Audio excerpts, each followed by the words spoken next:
Gathering over on that side of the room, I have no idea where east, north, south, or west is. A rather auspicious looking group that is our noon entertainment. Those of you who are in the food line, feel fine, stay where you are, enjoy the lunch when you do get it. These young men are on a tight time schedule. They are to be singing at Rattlesnake at 12:30, so you do the math. It's going to be interesting to see if they can make it. What you have before you is a combination of all the men who are singing in our three local high schools, 9 through 12. They've done 3 concerts this morning. I didn't think 50 pizzas could be consumed as fast as they just consumed them. And they're doing this concert, Rattlesnake, and Bonner before the end of the day.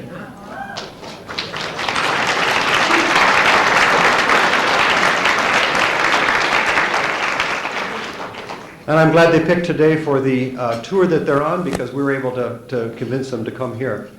They're going to sing 3 selections for us, and I think I can remember 2 of them.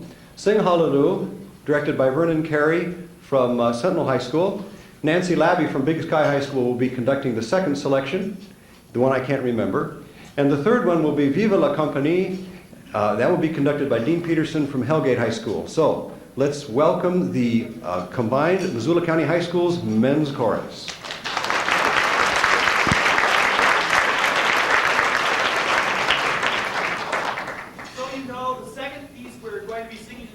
Is a sea chanty, a sad song about departing and going away called I'm Bound Away. Thanks.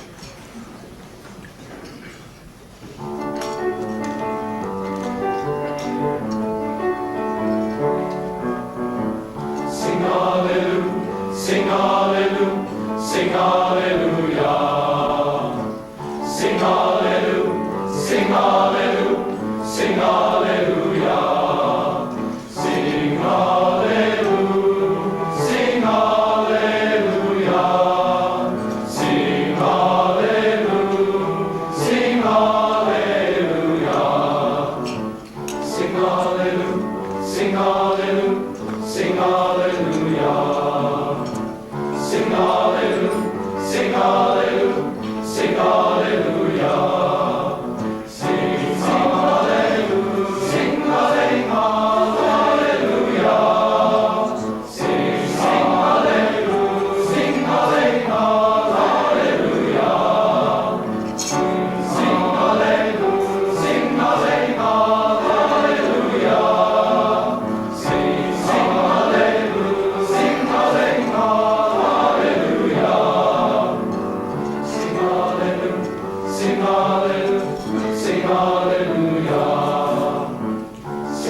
much. I wish we could do another, but we're on our way to Rattlesnake. Thank you very much, guys. Let's give them another hand.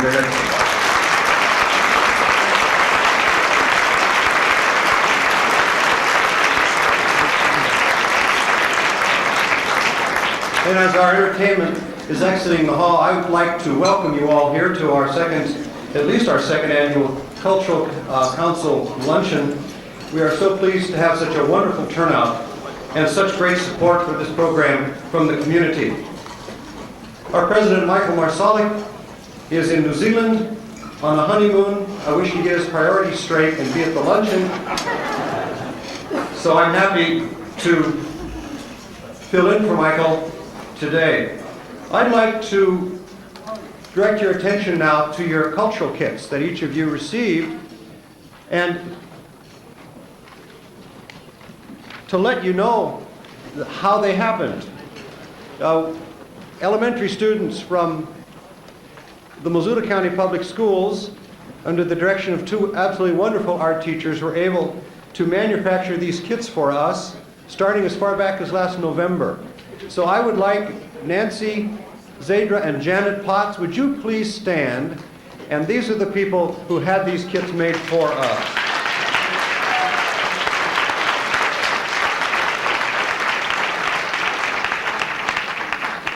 These ladies, the two of them constitute our K-5 art staff. They are in a different building each day. They know the town well.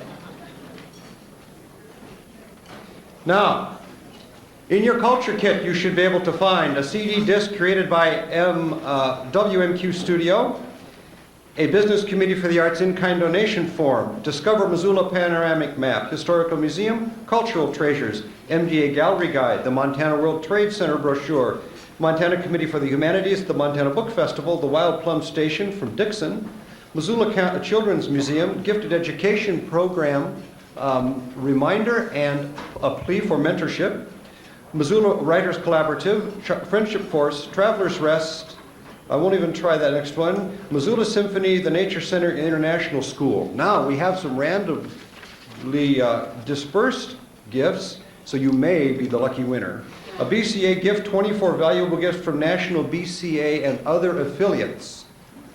Lagnape artworks created by Carrie Dunn, Dolac postcards and notepads, and Art Museum Rudy audio posters. Now I should let you know that the posters were too big to put in the kits. So when you leave today, be sure that you all pick up a Rudy audio poster. You'll find them at the back of the hall.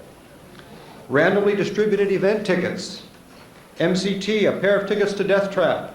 University Theater, 3 pairs of free tickets. Motrans, 4 tickets for a March 6th concert, and tickets from the Missoula Symphony. So please enjoy the contents of those culture kits.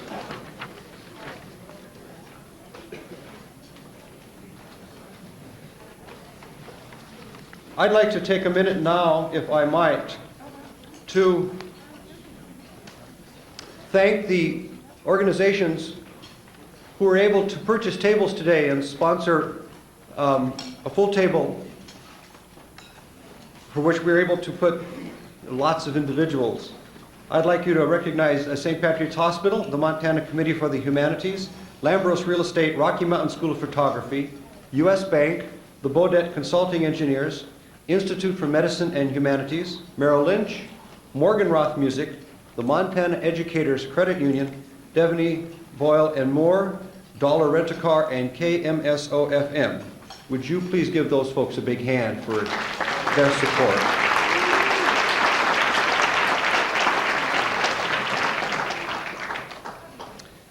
And a few introductions, and I always hate to do this because I know I'm going to leave somebody out that I shouldn't, but I know you'll understand.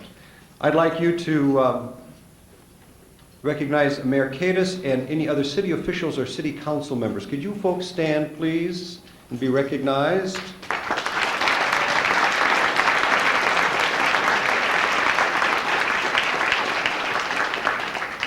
Gene Curtis and any other county commission members that were able to be here today.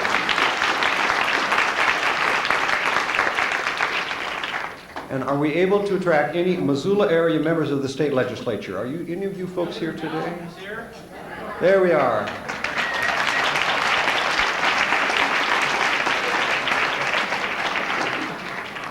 And we also have something hit the floor there. I'm supposed to try to coordinate this with those 3 screens in back of me, which I can't see. So, we'll do the best we can. At this point, I would like to take some time to recognize some very special people who are here. You can see in back of me now we're recognizing some of our past winners and folks that we have been able to honor from our community. And that was the first one night, it's 2000, the slide you see there. Joanne and Joe Musselman and David Nelson. I've done slideshows like this.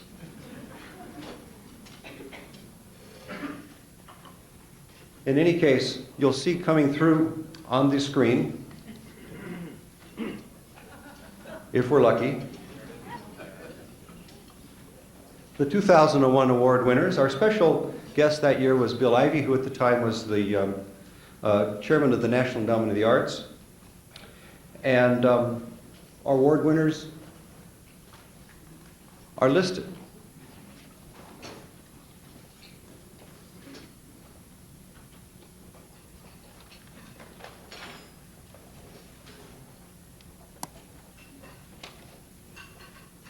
And in 2002, we enjoyed, about this time last year, a wonderful address from Frank Hotzel here at the Conference Center, and honored our award winners as well.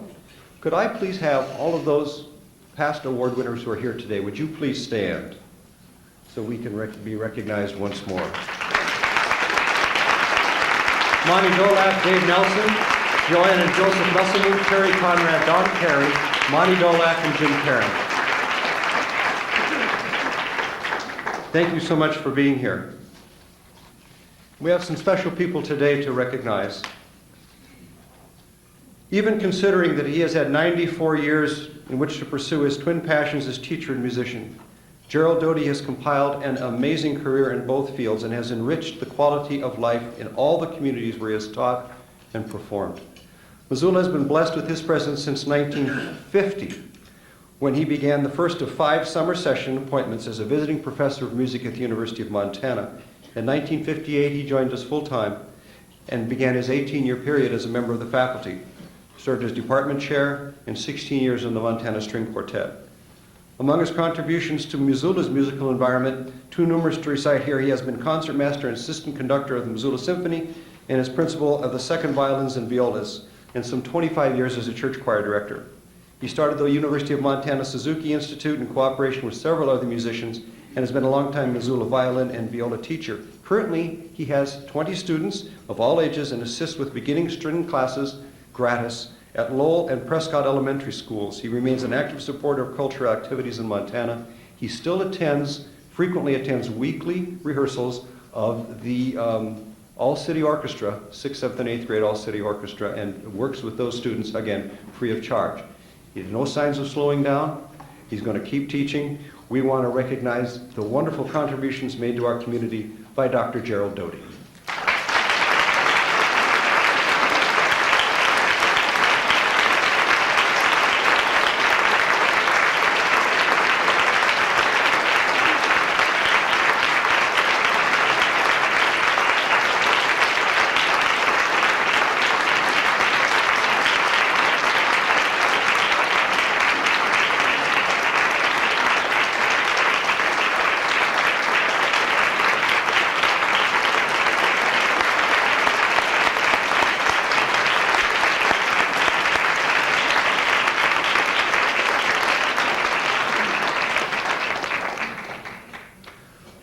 Rudy Audio has been one of the most influential and masterful artists working with clay in the United States today. He was born in Butte, Montana, USA, in 1926, Audio has lived in his native state throughout most of his career. He's headed the ceramics area at the University of Montana for 28 years and is now retired as Professor Emeritus of the School of Fine Arts. Audio received a Tiffany Award of Crafts in 1963, the American Ceramic Society Art Award in 1978, and a National Endowment Grant in 1980, which enabled him to work and lecture at the Arabia Porcelain Factory and an Applied Arts University in Helsinki, Finland. While there, he was elected honorary member of Ornamo, Finland's designers organization. In 1981, he was the first recipient of the Governor's Award and named Outstanding Visual Artist in the state of Montana. He's a fellow of the American Crafts Council, honorary member of the National Council of the Institute of Ceramic Arts, and recipient of the Honorary Doctorate of Art from the Maryland Institute College of Art in Baltimore. In 1999, he was awarded the American Craftsman Gold Medal Award in Ceremonies in the Mint Museum in Charlotte, North Carolina. We are pleased indeed to honor one of Montana's finest artists, Rudy Audio.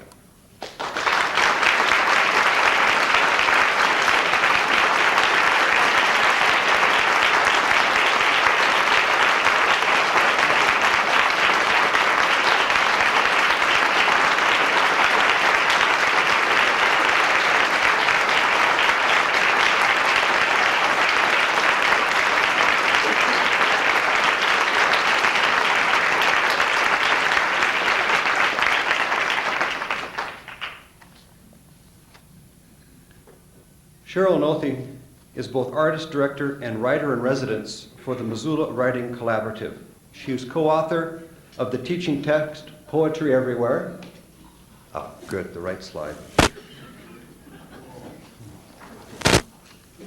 Reviewed in CLAD and English Journal as an informative and tremendously valuable resource for teaching poetry. A recipient of the Montana Arts Council Fellowship, she has received a National Endowment for the Arts Fellowship, the Cutbank Hugo Prize Award in Poetry, the Emerging Voices Award with New Rivers Press, a McKnight Prize for Literature, and an American Academy of Poetry Award, as well as an honorable mention for the Pushcart Prize. Cheryl's work has appeared in a number of journals, and she has published 2 collections of poetry, The Descent of Heaven Over the Lake, from 1984, New Rivers Press, and Ghost Openings from Grace Court Press in 2000. The last collection won a Northwest Publishers Best Book Award. Cheryl is an MWC resident writer at Prescott School and teaches poetry to at-risk youth and disabled adults in the MWC Common Ground program. She's accomplished in teaching and using sign language. Let's take this moment to recognize Cheryl Nothi for a Cultural Council Award.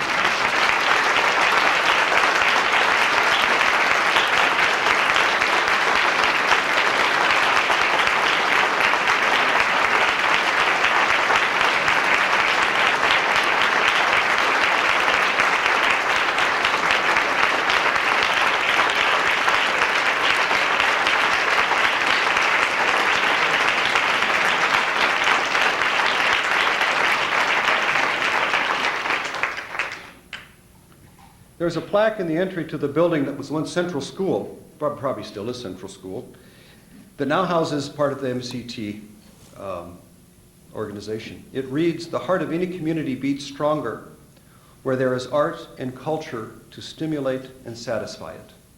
That was written by Jeff Badnock, and it epitomizes what he has achieved as director of the Missoula Redevelopment Agency. His legacy can be seen throughout the community, where he turned a pedestrian bridge into a work of art, caused fish to swim through a park, and turned an alley into a parkway where art becomes a discovery experience. Aside from his work as a public administrator, Jeff has been tireless in his support for all the arts and participated in many cultural events, especially those that gave him an opportunity to exalt his Scottish heritage. We would like to take this time to recognize Jeff Badnock for the tremendous contributions he's made to our community.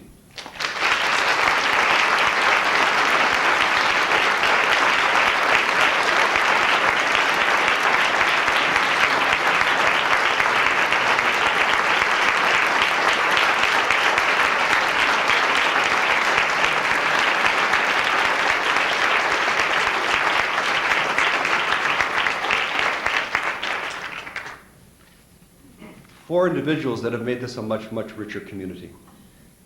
This year we are instituting I guess you could call it an expansion of recognition for what really makes a community happen.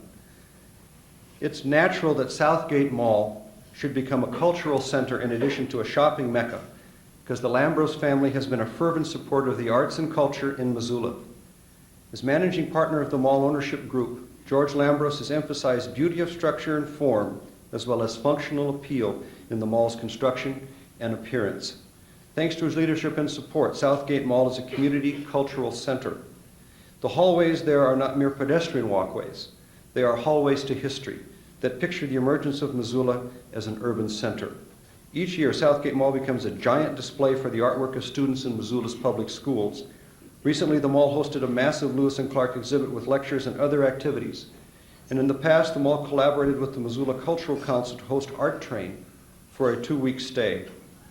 In addition to Southgate Mall's hosting of arts and cultural events, its ownership group Merchants Association has provided financial support for many events taking place elsewhere in Missoula. Missoula has no finer example of a business that supports the arts. And I must say, from the point of view of the public schools, a wonderful cultural partner as they support our school kids. Thank you so much, Southgate Mall. George?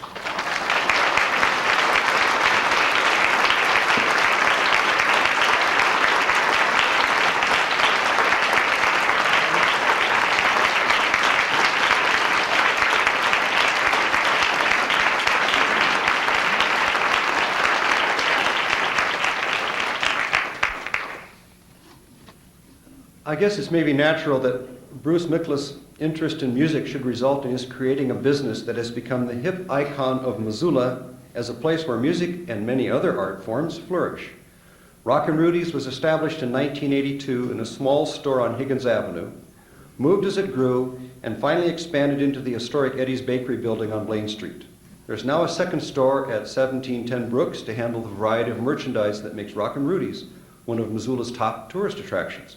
Besides its marketing pizzazz, Rockin' Rudy's is revered by Missoula residents because it has always supported the arts here. That support has been direct and consistent, but mostly unrecognized by the public, with one notable exception.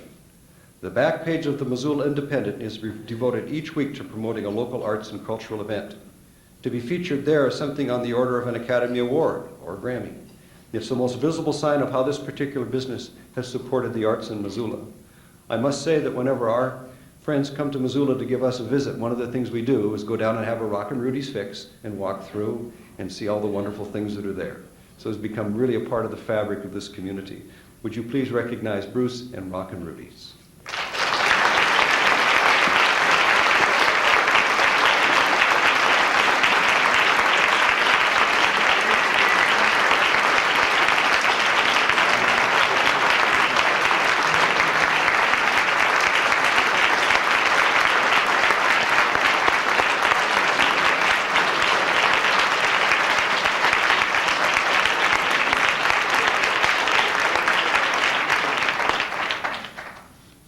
Two wonderful examples that really, I think, are endemic of so many other examples in this community of businesses who have stepped forward to make this a better place to live.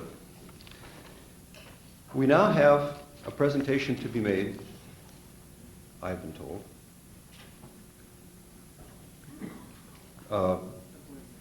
Is that going to happen? The creative community, are you folks ready to roll?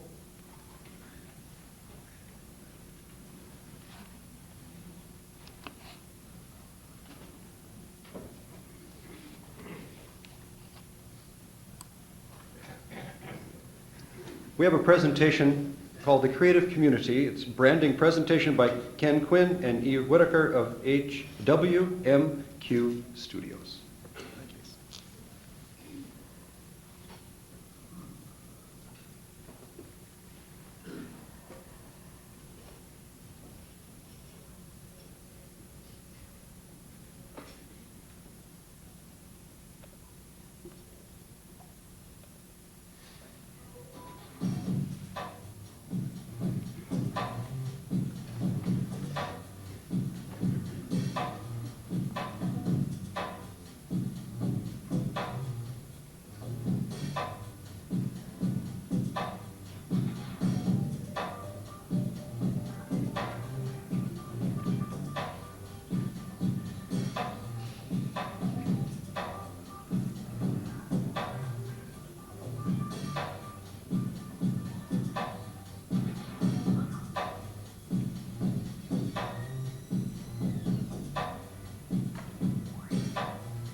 Good afternoon, Mike. I'm going to raise this microphone here, if I can.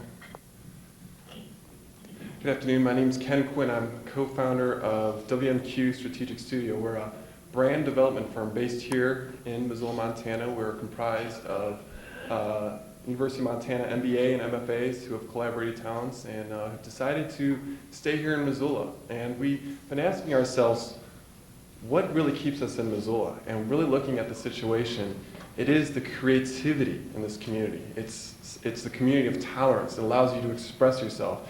And it really is a great incubator for new ideas. And everyone with their culture kit has a CD. And I'd like to touch up on some of the concepts that we collaborate with Missoula Cultural Council on essentially creating an image for Missoula to communicate across the world.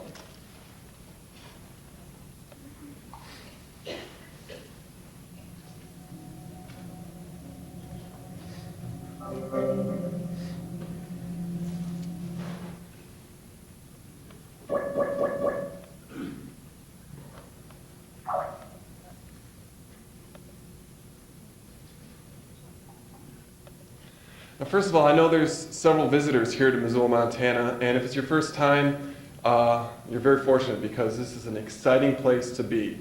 If you talk to any locals here, they'll have positive sentiments towards the Missoula community, such as John Updike, writer, once referred to Missoula as the Paris of the 90s due to the rich arts here in Missoula, great writers, great painters, great American place, American Heritage Magazine, perfect place to live, big, play hard, and work, Outside Magazine, best community in the West, Sunset Magazine, fifth in the nation among public institutions for producing Rhodes Scholars. University of Montana is an extremely intelligent campus. Most scenic campus, Rolling Stone Magazine. This building we're in right now houses one of the best cardiology departments in the country. So there is a lot of excitement about Missoula as this creative community. The economic initiative right now in Montana is a concept called clustering economics. What this means is networking other like-minded companies to share their ideas, share resources, possibly spur off new products, new companies. And Missoula has recently been noted as the creative cluster. What exactly is that? Well, they want to capitalize on the great arts here in Missoula, but also the emerging technology, the medical, the engineers that are coming here to Missoula because this is just a perfect environment for creative types. So working with the Missoula Cultural Council, we proposed an idea to help develop Missoula's cultural and economic identity through a creative video initially. This video can be used for a variety of reasons, which I'm about to point out. This video serves as a rallying point for a lot of creative companies. A lot of people that want to start up a company here, a lot of people that are somewhat struggling, a lot of people are doing well, but this is a rallying point saying there's other companies out here that are standing behind you, and this is why it's an exciting place to be a creative company here. And so it's a sense of things to come. The video serves as a cultural artifact. Imagine 25 years from now, looking back and saying, wow, this is what Missoula was going after right at the turn of the century. This is something that they were trying to go after. This is a great new idea. So it serves as a great cultural artifact. It justifies why Missoula. There's a lot of stereotypes from out-of-state people about Montana in general and Missoula for that matter. And this can be used to communicate that those stereotypes are not necessarily true. Missoula is actually one of the most intelligent communities. In fact, I believe, well, there's more doctors per capita in this community than any other place. It can also be used as an economic recruitment tool. So at least we like to think we're intelligent here. It's easily transferable. We like to place this video on a CD or DVD packaged with other items, highlighting the arts here in Missoula, highlighting the artists, highlighting the creative companies here in Missoula. This can also be placed on the web, streaming video, something that can be sent with a simple email link, and let people see exactly what Missoula is. And it exemplifies leadership and ingenuity. It's something that we're taking some progressive steps here in Missoula. This is a progressive idea, but this is also a progressive community. So with that, I'm going to turn over to our media director, Eve Whitaker, here to set up the video. Thank you. Basically what we're just going to show you guys today is we made this what I like to call a movie trailer of what the potential of the project could be. So it's like a snapshot of what this video, what we want it to turn out to be. And so we went around when we were doing research, interviewing certain people in the community, and kind of combined it together, going around and getting shots of some of the artistic things that are in Missoula, and combining them together to make, like I said, like I call a trailer of the video. So it's a short 3-minute trailer. It's just a snapshot of what we want the overall video to be, focusing on basically the business mavens in Missoula, the artists, and the environment. So with that.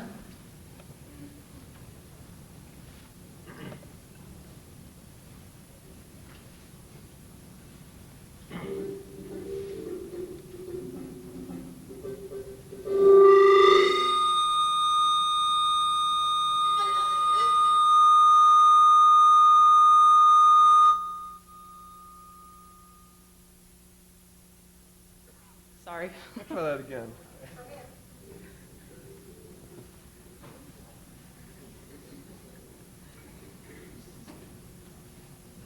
People want to live here for a variety of reasons. One of them is obviously the recreation that we have in this tremendous environment. For the size of the community, the creativity here is just unmatched. For me, it's in the perfect size band, where I can know a lot of people, but everybody I see doesn't know me.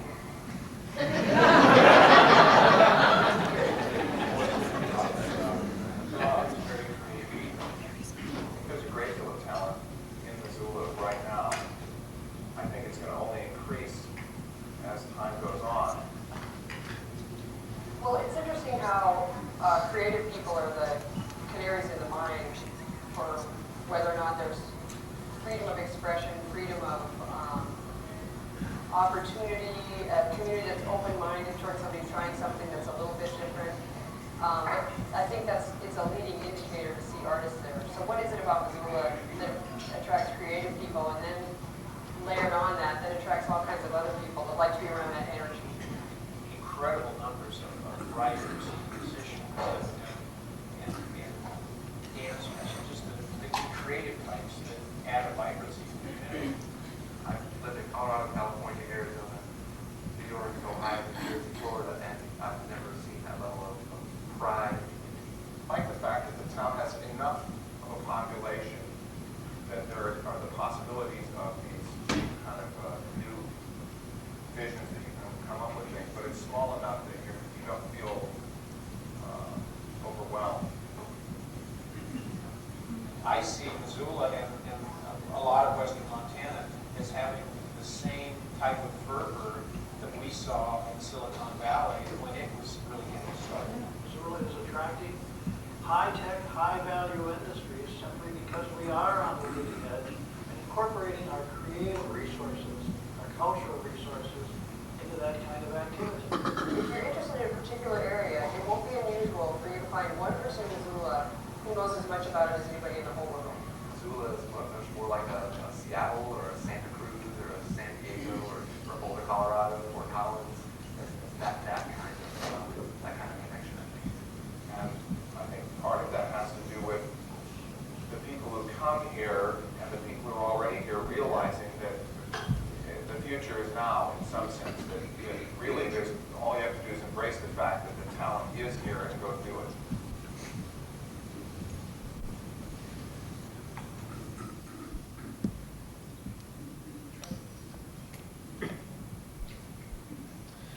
Some of the next steps we're looking to go after here is collaboration and resources, looking at for other organizations, some other sponsors that want to be a part of this project.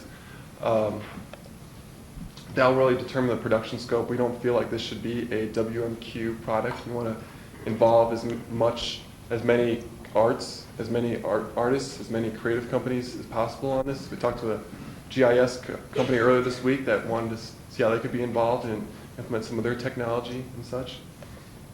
This will give us an idea then to roll something like this out.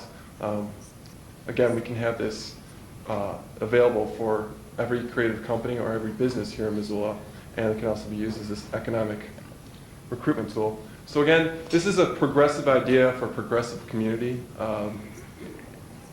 It promotes the identity of Missoula, both as an economy, but also as a culture, and really capitalizes on Missoula's greatest strength, and that is creativity.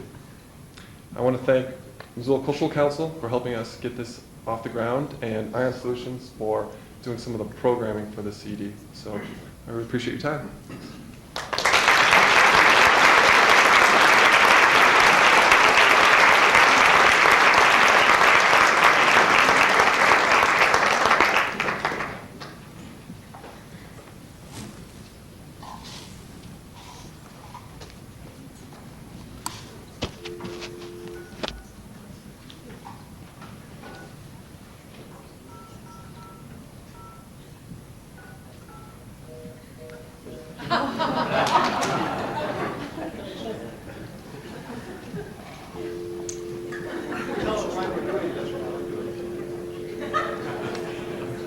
I thought I might have them guess what we're doing. No. I'm going to be introducing you to Jim Betty here in just a moment.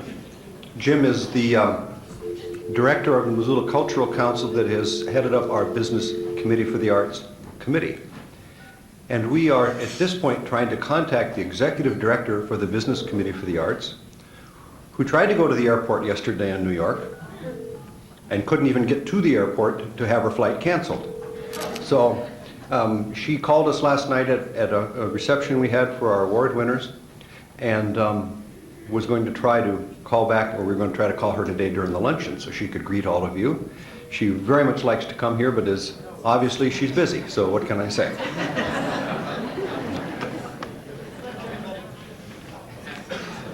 I'd like to introduce you to Jim Betty. Jim has done a great job in developing and getting off the ground our commitment as an affiliate for the Business Committee for the Arts, and he's going to share some of his thoughts with you and recognize some folks. Jim?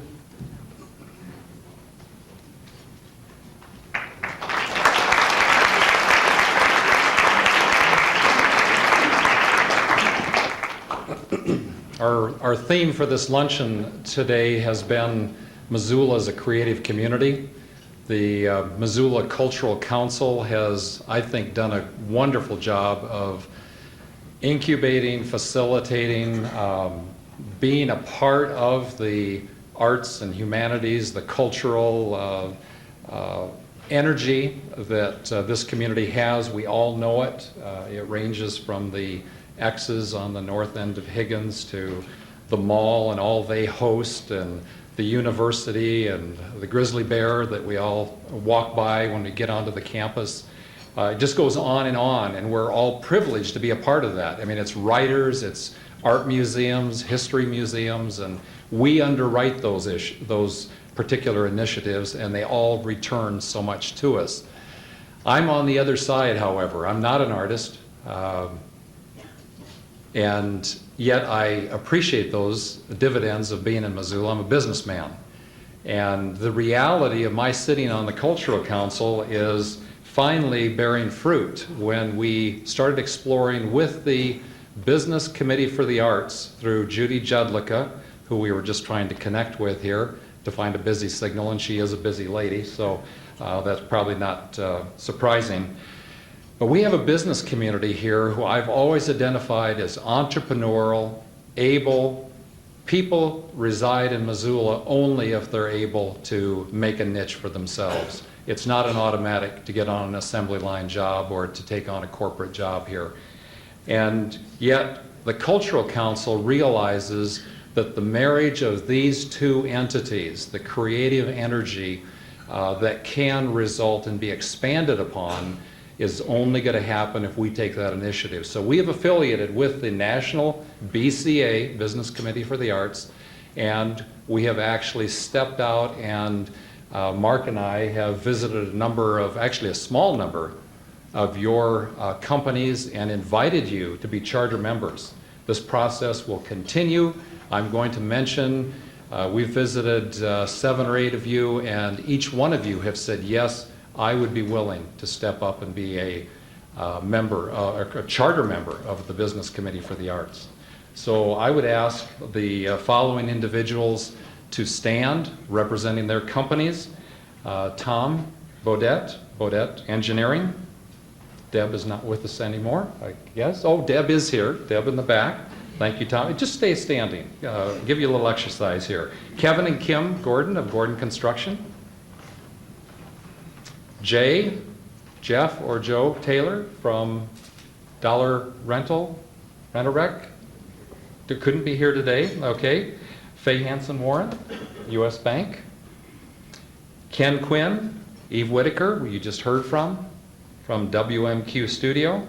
Donna Hyora of the website, webmaster, who is being a great help to us on our internet site, and a charter member with us.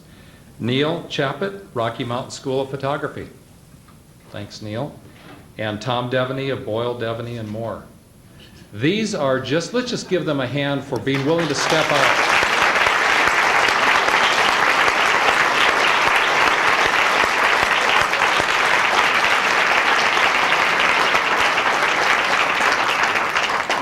Now, lest any of you corporate business people in our audience here, or those who will get word of this, think you've been left out, we would love to hear from you. We will be out talking to you as well. We want the business community to embrace and connect with the arts community for even greater and better things that would happen here in Missoula. With that, I would like to go right to introducing our speaker today. He is the co-chair. Well, first of all, let me begin with my bias. He's a businessman, first and foremost, right? That pays the bills. No, that is a reality. Our speaker owns and manages, operates a 900 million board feet lumber company, has 180,000 acres of timberland, annual revenues of $700 million, an employment group of 1,300. I mean, these are numbers that are pretty staggering to Missoula standards. To me, too. To John, too. Thank you, John.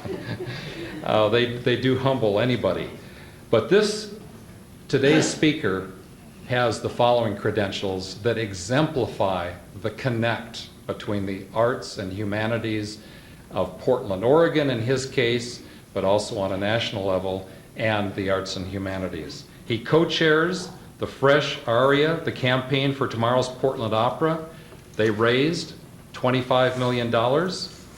He contributed significantly to that campaign, gathered major grants, etc., spearheaded the formation of the Oregon Arts Heritage Endowment Fund, played a key role in establishing the Governor's Task Force for Cultural Development in the Oregon Cultural Trust. He made a $1 million contribution to the Portland Art Museum to purchase a private collection of art critic Clement Greenberg, maintains a workplace art collection, fostering employee participation in art and cultural activities by offering them tickets to performances and encouraging them to volunteer for arts organizations. Served as the chair of the Oregon Community Foundation on the board of numerous arts organizations, creating the John and Carol Hampton Endowment Association to provide support for the arts organizations throughout Portland, Oregon. And not least of which, he has recently been honored as the 2003 National BCA recipient for Business in the Arts Leadership. If you could join me in welcoming John Hampton, please give him a hand.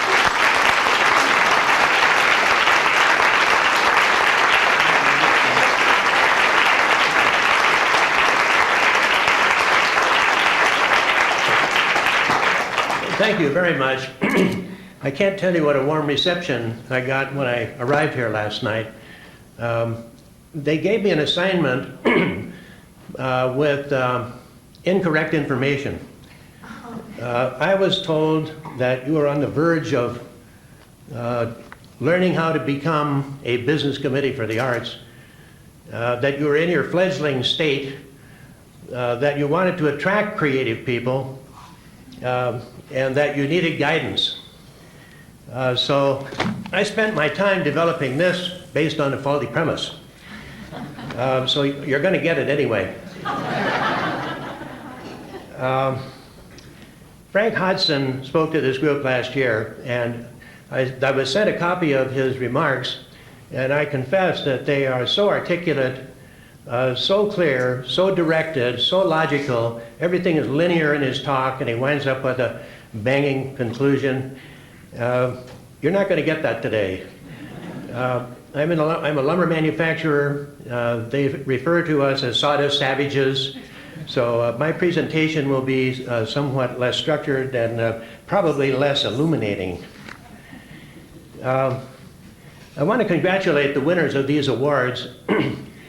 I think this is meaningful when you go out among your fellow citizens here with the kind of recognition that was given them today. When people know that they have this kind of content in terms of creativity in their community, it's inspirational. It makes people want to come here. It makes people want to stay here. It makes them want to create here.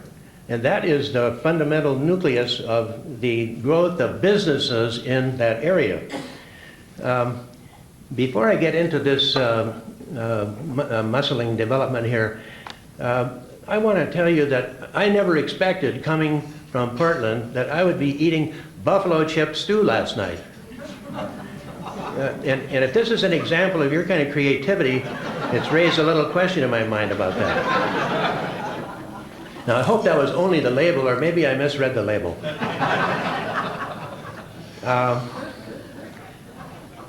I almost became a native Montanan 78 years ago. My mother, I heard these kids going off to rattlesnake school, is that? I don't even know where the rattlesnake is, but it is a river, is it not? Yes. My mother was born up the Rattlesnake River. And she came, her father was a railroad engineer for the Northern Pacific Railroad. And she came through high school and was smart enough and motivated enough to get a full boat ride from the Women's Association of Montana, University of Montana, where she promptly took up physical education and learned how to wield dumbbells, something that is very creative and artistic, especially when you do the heavy lifting at home. In any case, she was engaged to be married with Bob Johnson, who started Johnson's Flying Service here in Missoula. And when I was 10 years old, my brother and I piled into the old Buick sedan with my mother and drove across the Rocky Mountains to Missoula, where she called up Bob Johnson to say hello. It turned out that she had been engaged to him, and that she finally decided that she really didn't love him. She loved his aerobatics. And so she gave him back his engagement ring, which he threw in the river. And, you know, I was tempted to start looking for that ring when I got here. But because there was such a time lag, 10 or 11 years, I finally decided it wasn't an intelligent thing to do. But I could just as well have been here enjoying this creative community for 78 years instead of like 78 minutes or whatever. Anyway, I just thought you want to know I'm a native here. I think the members of the community here ought to know what kind of a compelling executive your director is. He first accosted me when and I think that's an appropriate adjective. It's probably a verb, isn't it? He accosted me about speaking today when we met at the National Business Committee for the Arts Awards ceremonies in New York City in September of 2003. I must confess that my resistance was at a low ebb due to the excellent cocktails served on the Malcolm Forbes yacht. But even though I expressed my concern about whether I had the time to participate, I promised him that I would give it thoughtful consideration when I had my wits about me. I don't like to make decisions under the influence. Subsequently, my schedule looked pretty pessimistic, but with an extraordinary feat of salesmanship, Mark was able to convince me that the trout fishing in Montana in January was outstanding, and that particularly they were susceptible to a dry royal wolf. That's the kind of marketing you're getting.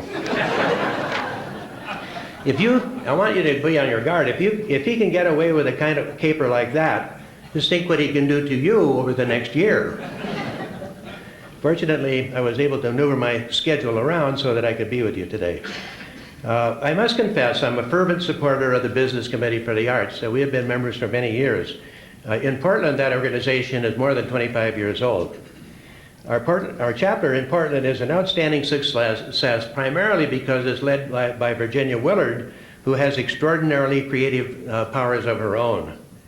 And she continues to reinvent exciting opportunities for the members of the Business Committee for the Arts, as well as for promoting art and culture in our community for the benefit of the businesses and the community as well. She doesn't confine her propagation of ideas just to its members.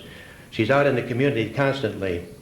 Virginia and her staff took the responsibility to write what I would call a compelling, if true, application to the National Business Committee for the Arts, suggesting that they consider me to receive their National Leadership Award. And I would have to say that Virginia's salesmanship was almost as good as Mark's, because she came back with the order. So I'm tickled pink about that. I would never have been invited to go sailing on Malcolm Forbes' yacht any other way. And I think one of the more interesting features of it is the fact that all of the bathroom fixtures are gold-plated, and the bed in the master bedroom sleeps 3. Now figure that out. Or speculate, if you will. Use your creative juices. I'm going to get serious for a minute. Maybe. In the interest of, in the impression of a significant part of our population, there is a question in the United States about the value of arts and culture to our communities. In too many cases, art and culture are seen to be a luxury rather than a necessity. When recession hits us and tax revenues decline, statewide support for arts and cultural institutions is one of the first things to be cut. Our schools, our public safety, our health services, all are recognized as priorities as part of our support system that need protection. But what is often overlooked is that art and culture bring an enormous amount of the economic impact to our communities across the nation, something that I learned you have already learned.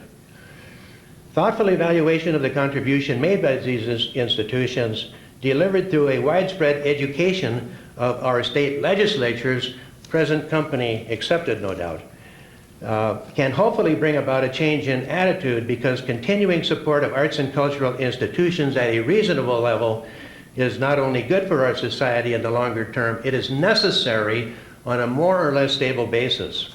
We simply cannot turn the switch on and off of our cultural institutions. They need a base level of support that they can rely upon. And while it may be necessary for us to cut back on some programs and some expenditures, such as Portland Opera did, we just cut our season by several operas so that we could reduce the budget to projected income so that we wouldn't have a deficit. We simply can't cripple our culture to the point where it creates a disincentive for members of the creative class to come here. And while you may have a very robust creative community here already, I think from the start that you have, the head start that you have, that you ain't seen nothing yet. You are going to have people flocking in here because you have the natural attributes, very much like Oregon does, and you have the interest and motivation in pushing the cultural curve ahead. Thoughtful studies show that the creative class has the ability to be mobile, but you are here because of the environment within which you are working and creating, and you're doing it under beautiful physical circumstances. Most of the economic growth in our communities start with big ideas in a very small business. As these ideas and businesses are put into practice through venture capital or otherwise, they grow and prosper. And I want to give you several outstanding examples of that in Oregon. These are all people that I've seen over my career developing their businesses. Tektronix, which is a huge employer in Oregon, started its activities with 2 men in a garage and no employees. Omark Industries, founded by John Gray, took an invention that had trouble with marketing. The inventor did not know how to bring his invention to market. He created the saw chain on the saw chains that you use in your backyard for your wood. And John built a business into several $100 million a year sales. and has recently been giving very generous grants to education, to arts, and to culture. His wife just died, left a huge gift to Reed College, which has a very viable arts institution, excellent museum, and John is giving away his fortune, and he is worth several $100 million that he earned right there while I was watching him. It's too bad I didn't emulate him. Precision cast parts is a third one. That was a product of the genius of Ed Cooley, who was another MBA from Harvard. All of these operations were started as tiny businesses, and through the creative genius of their founders grew to be economic titans that provide tens of thousands of jobs and millions of dollars in tax revenues for our counties, states, and governments. Excuse me just a minute.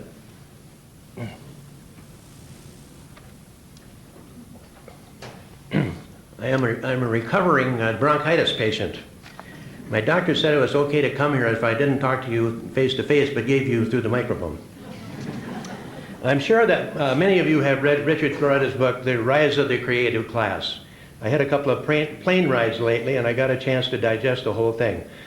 While I don't believe everything that Richard Floreda professes, and he probably doesn't believe everything I believe anyway, the basic fundamentals of what he's saying are absolutely sound. And in spite of the way that some of our legislators treat our cultural institutions, Oregon is establishing a reputation for hospitality to creative thinkers. We are beginning to get a national reputation for that. And we are building on that. Wyden and Kennedy, which your advertising people here are familiar with, are developing a brand for Oregon, just like you have a brand that you want to develop for your people. And while we still have some obstacles such as our taxation system, we need some basic tax reform. We have a basic income, basic revenues for state revenues come from income taxes. When the economy tanks, the revenues go down, there's a huge panic, and there's total disarray in the legislature. We're presently suffering from an $800 million deficit. What do you think that does to all these institutions? In any case, people want to live in Oregon. We have fabulous scenery. We have mountains to ski and hike in. We have high desert areas that are just extraordinarily beautiful. The Saikan Marsh is an international icon of conservation and preservation. And there's a lot of sensitivity to the environment there in spite of the fact that there are numerous Sada savages there. And I do want to defend myself by telling you that our company planted 2 million trees last year. Applause.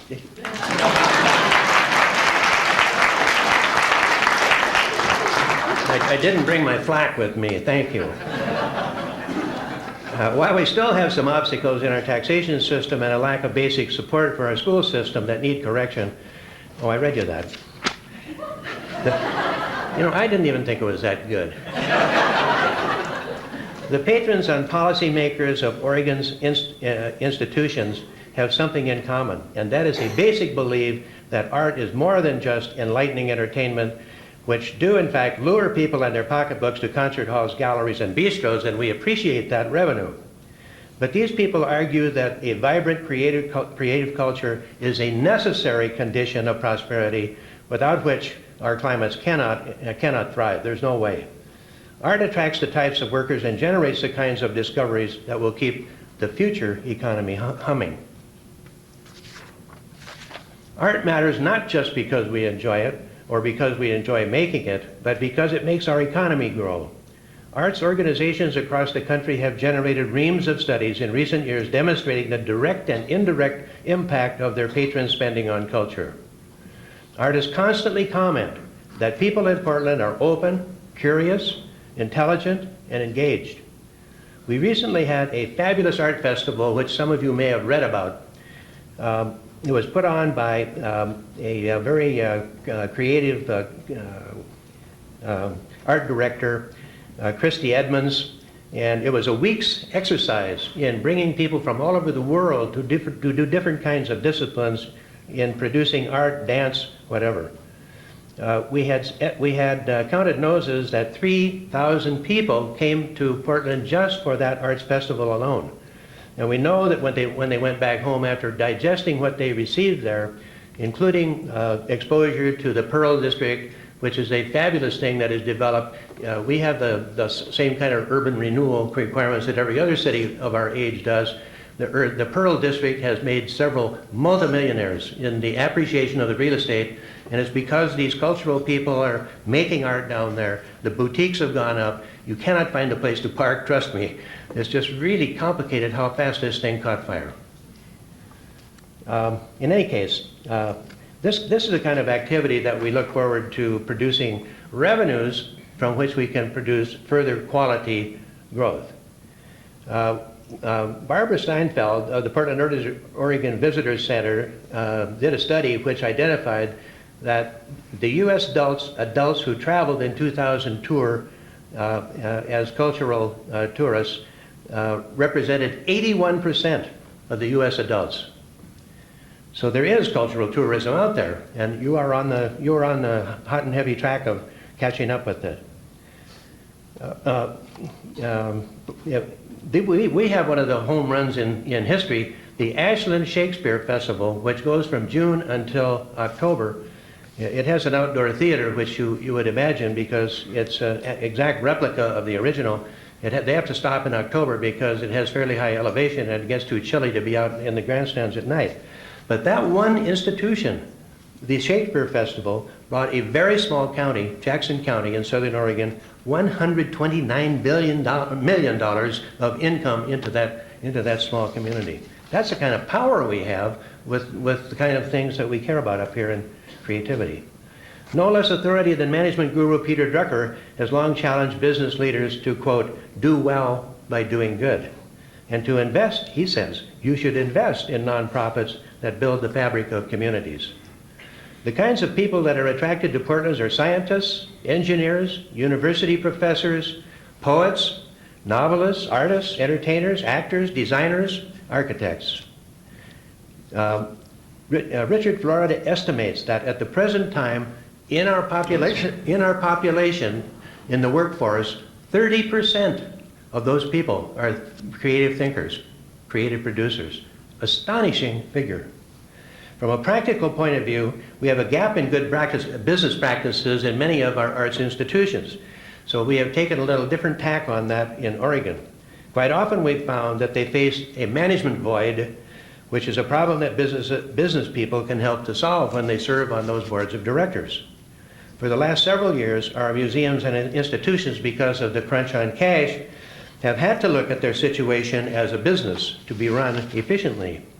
Experienced board, I said that, their input and talent is critical to the success of the business side of running an arts organization. Now, our own Northwest Business Committee for the Arts runs seminars to train private sector leaders to serve on cultural boards. This is a powerful tool, and you need to contact Virginia Willard and learn what the material is that she's got available that you guys can borrow. This year, our Regional Arts Council, which is similar to yours with a different name, gave $500,000 in professional development grants, not creation, not artistic, development grants to 16 artists and arts organizations, not to fund operations, but to capitalize on ongoing growth by establishing business procedures. You cannot wallow your way out of the mess you're in unless you have established procedures that work, so you can have accountability to project your cash flow, to understand your deficits, how to deal with them, how to budget, etc. When we recognize arts organizations as an essential element in the livability of our communities, we will find the key to the way that we can attract people who will lead the next wave. And we will be able to break through the fallacy that arts are a luxury.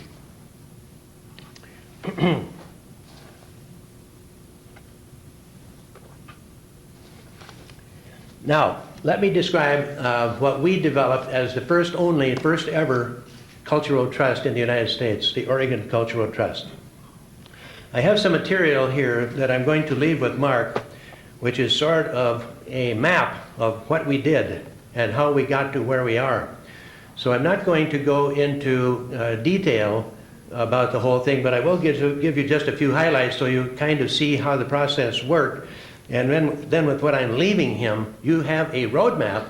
If you want to work with your legislators to establish giving on their part through some kind of funding mechanism to establish a cultural trust. Because the study that we did demonstrated clearly that if we had regular income that we could produce a cultural trust that would reach as much as $200 million at the end of only a decade.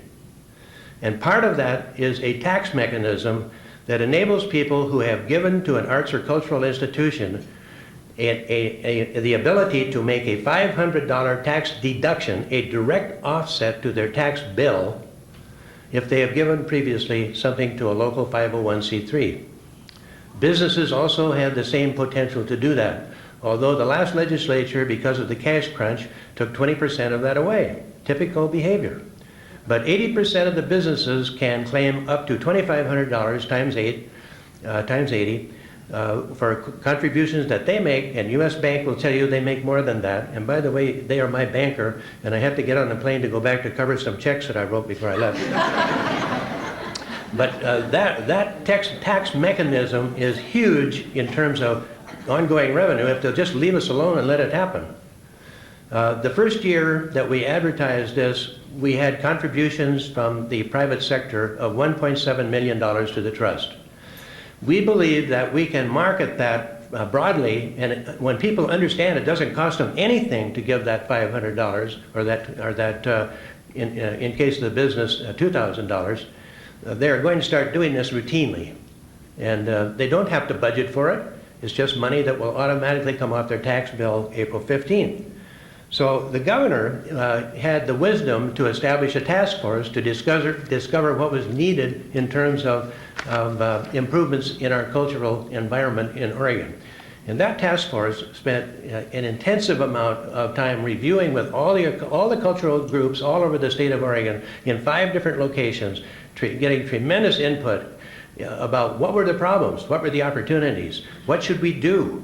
And this report, which I have a copy of here for you, is their report to the governor, and then he wrote a report about what the recommendations were, and he called for what was called the Cultural Summit.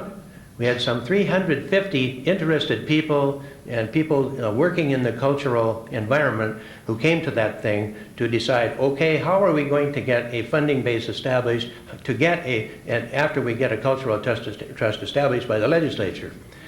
We were successful. It was tough getting the legislature to agree to create a new vehicle. They were very suspicious. I was very fortunate to have a good working connection with the Republican who is the chairman of the House Ways and Means Committee.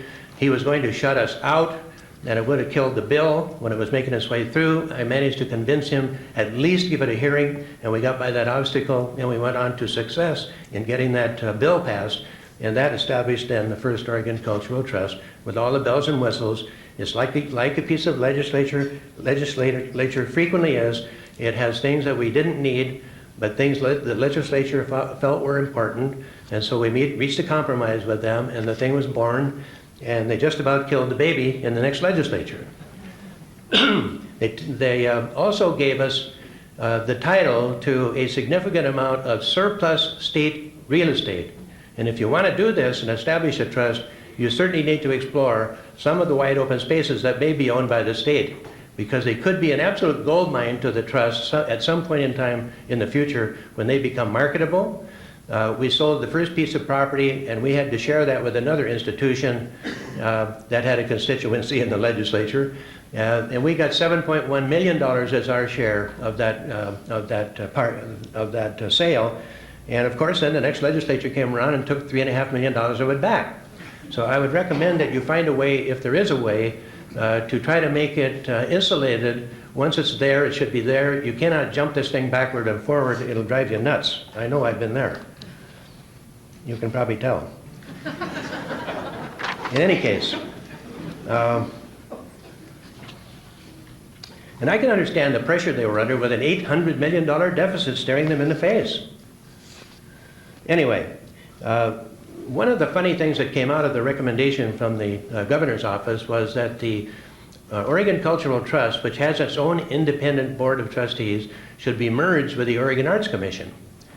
And they wanted an administrative saving, which really isn't significant. It may be 1 FTE at the best, but in any event, there is a fabulous director of the Oregon Arts Commission, Chris Darcy, who's done an incredible job of balancing the needs of these two institutions so fairly that she cannot be criticized. She's probably working 10 or 12 hours a day. She's doing what very few bureaucrats do. She's really convinced of the value of the cultural trust, and she wants to help it stay alive, and she's willing to do everything that she can to try to help it.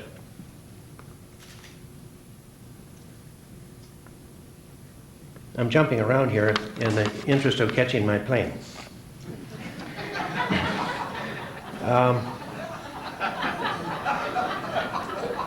That is important. It is Friday.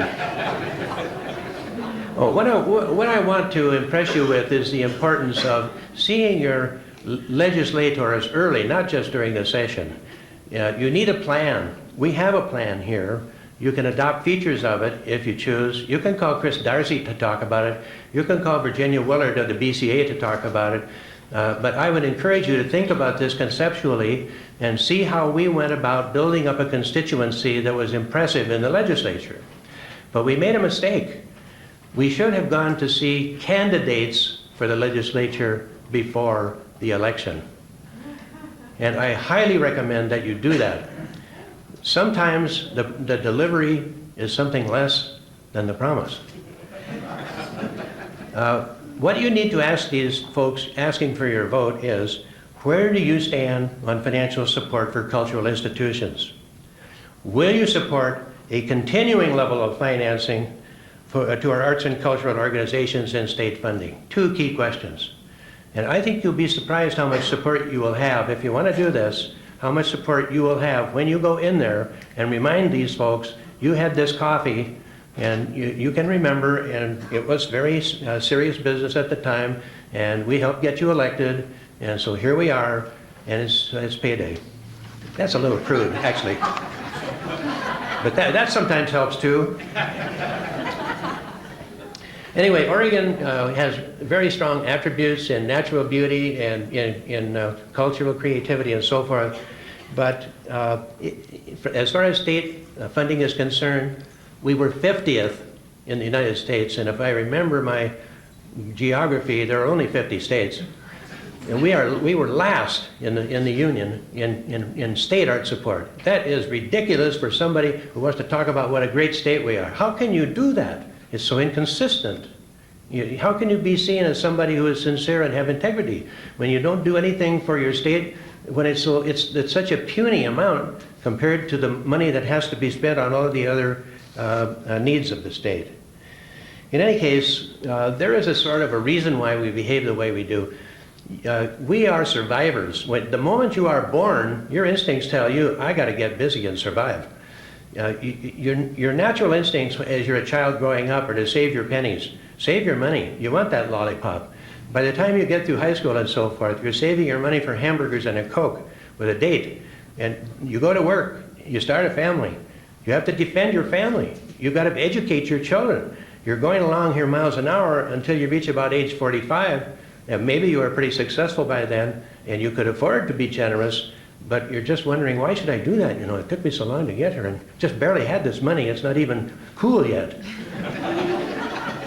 We have a really brilliant entrepreneur in the high-tech field who gave a lecture to the Oregon Community Foundation annual meeting the other day, and he said, some of the most insecure people in the world are people with high-tech stock who have built these companies, and they know how volatile that stock is.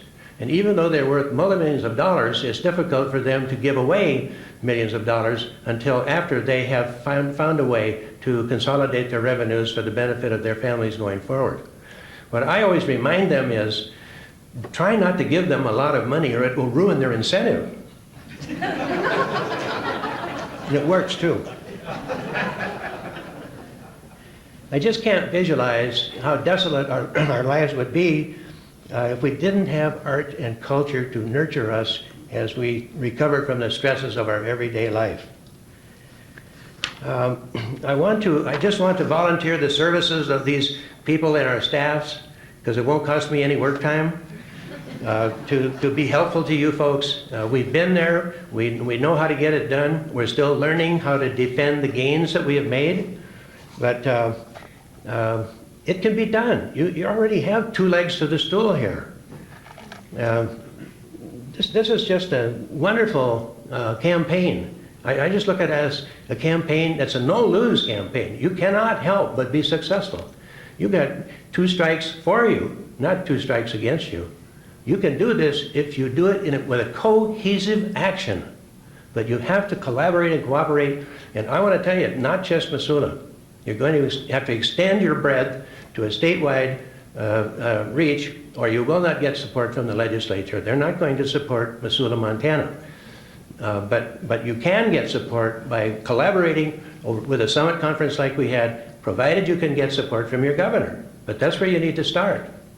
If a delegation of you folks from across the state can get an appointment with the governor and take the absolutely overwhelming evidence that these kinds of artistic, creative people are going to bring business and taxes to the state, you're going to get a governor who will support you. So, I'm going to let you go now. I've harangued you long enough. It's a battle, and I welcome you to the battle, and I wish you good luck.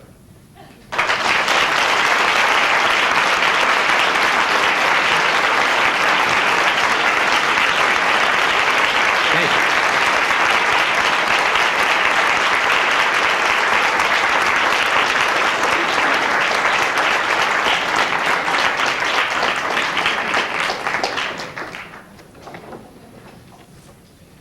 Mark didn't tell the directors about that trout story, but I liked it and it worked, right? So we'd like to have John come back here to accept the cabin fever. Will you recognize this, Monty? Yeah. Of a remembrance of coming to Missoula. And Looks like a hybrid. There you go, well done. This is what it's like without the snow and no ice on the river, so you actually can fish. It's absolutely beautiful. I think I can turn it into a beer label.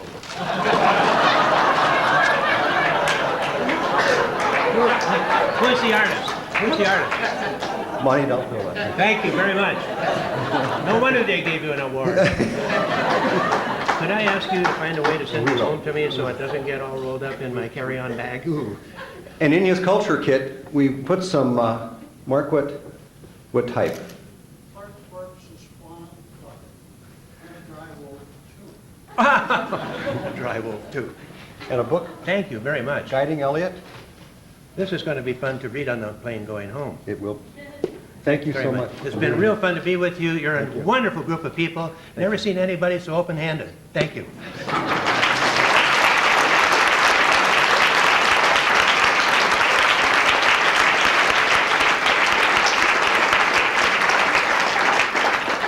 Just a couple of final comments. You'll find in your culture kits the Missoula BCA flyer, and you don't need to go looking for it now. I feel like the preacher when I hand out the bulletins during the sermon. We were able to contact some folks, certainly not everyone that will be contacted. But if you're able to take a look at this later and fill out, if you're a nonprofit organization that's here and would like to fill out the insight form, that's great, about some of the needs you may have.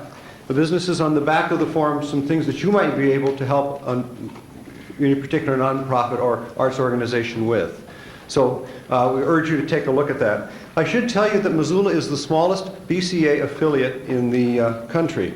And we are really serving in a large way as a test case for communities of this size. And when we made a contact with BCA and talked with Judith Jedlicka, who's the executive director, they were very keenly interested in a community, a smaller type of community. A Denver or Kansas City or Portland, it's obvious that there are some more resources there. But we are serving really as a national test case, and I think that really speaks to the vibrancy of this community.